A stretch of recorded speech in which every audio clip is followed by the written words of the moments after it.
There is a mummy staring at me.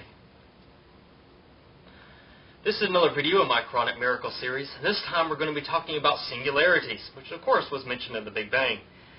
At least according to one Muslim, the way that the Quran describes the Big Bang is the simplest and best. Of course, since it's written by God, it would be. The Quran, for those of you that don't know, says that in the beginning the heavens and earth were mixed together, blended, sewn, joined.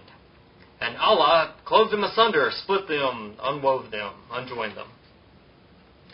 Now, I don't think that that's the best way to describe the Big Bang. I think it's a little too simplistic, even if it is an explanation, a possible way to think about it. But in any case, since this is the claim, go ahead and find it in any secular book that says that the sky, that the space and earth were at once one piece and then split apart from each other, as a description of the Big Bang. I don't think you're going to be able to find one. Bungee can fly. He says, if the Quran revealed more information, such as volume, density, etc., of the one piece it describes, it would be pretty hard for anyone not to believe. And this would be hardly a test of faith. He's talking about that the Quran says that you have to have faith sometimes. But aren't these Quranic miracles proving God exists, so therefore He doesn't exist? At least I think from this argument. I mean, if He says you got to have faith. Anyway. He says, yes, I will do so, but first I would like to know what your hypothesis is about the early Muslim scholars must have thought of the verses that discusses the heavens, such as its separation after being one piece, etc. You've given me your hypothesis about the expansion, since that was in my previous video. Can you comment on the creation verse? Well, yes, I can. And, of course, it would make a good validation of my hypothesis. I think that Muhammad simply copied down what everybody else believed around him, whatever his parents told him. I mean, who knows? And, of course, there was a lot of polytheism. As a matter of fact, al-fitna in the verse that says, drive them out as you have drove them out, and kill them wherever you find them until there is no more al-fitna, and all worship is for Allah alone. I've seen some Muslims translate this as polytheism, because polytheism was a big issue in Muhammad's day. Nevertheless, this is what I found just before making this video. The Separation of Sky and Earth at Creation by A. Sindenberg.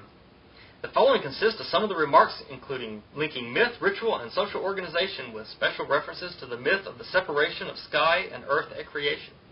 The myth says that originally the sky and earth were one in the beginning, and then they were separated. He goes on to talk about Genesis 1:7 and Euphrates. Let's see, and he goes on to talk about darkness and then rested upon the heaven and then upon the earth. And they both stood still. They were both closed together, for they had not yet been rent apart. Now are rent apart Rangi and Papa. Well, what in the heck? It sounded a lot like the Quran describing the heavens and the earth. But Rangi and Papa, I don't know which myth he's talking about there. Now the reason I have Anubis behind me is because the very first place that I went ahead to decide whether or not I could validate my hypothesis was to look at Egyptian mythology. Didn't Muhammad live around Egypt? Anyway, pretty close to Arabia. According to some, it depends on the exact story of Egyptian mythology. But Nun, he was the chaos. He was like the waters, the primordial ocean, the deep, the black ocean. And out of him came the dry land. Atum, or Ra, sometimes the sun god. He created himself, and then he created Tefnut and Shu. Tefnut and Shu had two children, Geb and Nut. Geb and Nut were joined together in eternal copulation.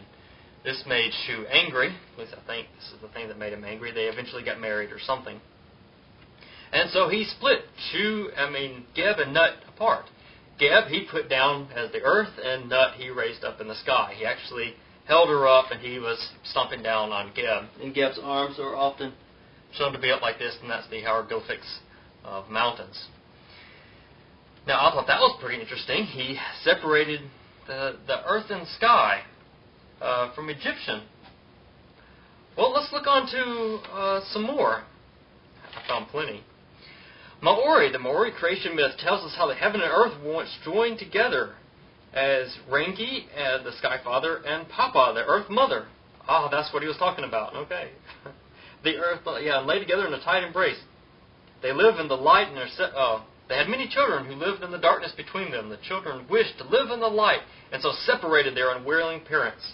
Rangu and Papa continue to grieve for each other to this very day, because when she cries, it rains. What about Babylonians? Christians got a lot of their creation story and myths from Babylon. The Babylonian myth is recounted in the Epic of Creation, also known as Enuma Elish.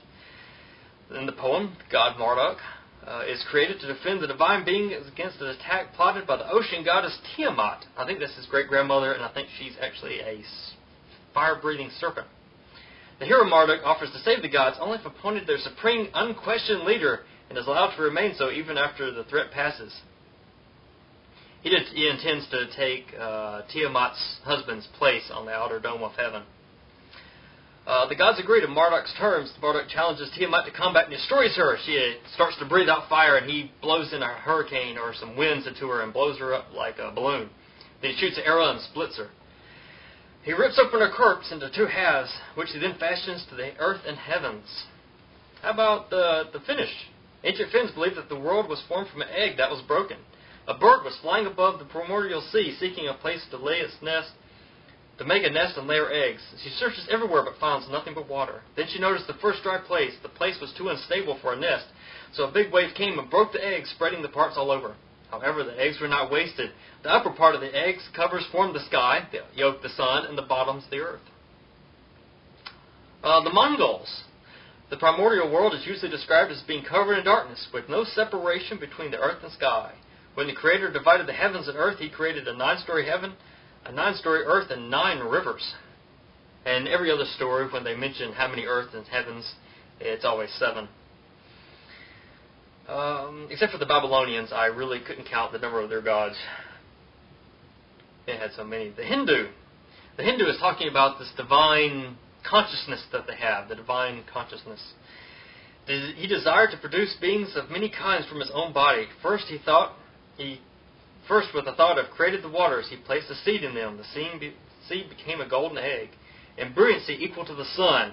In the egg, he himself was born as Brahma, the progenitor of the whole world. The Divine One resided in the egg for a whole year, and he himself divided it, by his thought alone, divided it into 2 halves, and out of those 2 halves he formed the heavens and earth. What about the American Indians? Well, there's only one story I can find with them. The rest of them don't talk about much of the formation of heaven and earth. Sort of like the Buddhists, they don't talk about it either. But there's at least one tribe, the Gunio. When Tuchapi made the whole world, the earth was a woman and the sky was the man. This is the opposite from the Eastern religions. The sky came down upon the earth. The world in the beginning was pure light, covered with tulls. Tuchapi and his younger brother Yokometes sat together, stooping far over, bowed down by the weight of the sky. The Maker said to his brother, "What am I going to do?" "I do not know," said his brother. All this time the Maker knew what he was about to do, but he was asking for his brother's help. Then he said, "Weeheech, weeheech, weeheech," 3 times, and took tobacco in his hand, and then rubbed it fine and blew it 3 times. Every time he blew, the heavens rose higher above their heads. The younger brother did the same because his Maker asked him to. The heavens went higher and higher each time they did this. They both took tobacco, rubbed it, and puffed hard upon it, sending the sky so high that it formed a concave arch. What about the Chinese? In the beginning, the heavens and earth were still as one, and all was chaos. The universe was like a big black egg carrying Pangu inside itself. After 10,000 years, Pangu awoke from a long sleep. He felt suffocated, so he took up a sword and wielded it, and with his might to crack open the egg. The light, clear part of it, floated up to the heavens. The cold, turbid matter stayed below to form the earth. Pangu stood in the middle, his head touching the sky, his feet planted on the earth. The heavens and earth began to grow at a rate of 10 feet per day, and Pangu grew along with them. After another 18,000 years, the sky was higher and the earth thicker, and Pangu stood between them like a pillar, 9 million li in height, so that they would never join again. Now, I don't think anybody's going to be able to find in any kind of book that the heavens and earth were joined together as a scientific description of the Big Bang. If you're not talking about mythology, I don't think you're going to find that anywhere. However, if you are talking about mythology, especially the Eastern mythologies that are around Babylon or Egypt, you are going to find it all over the place.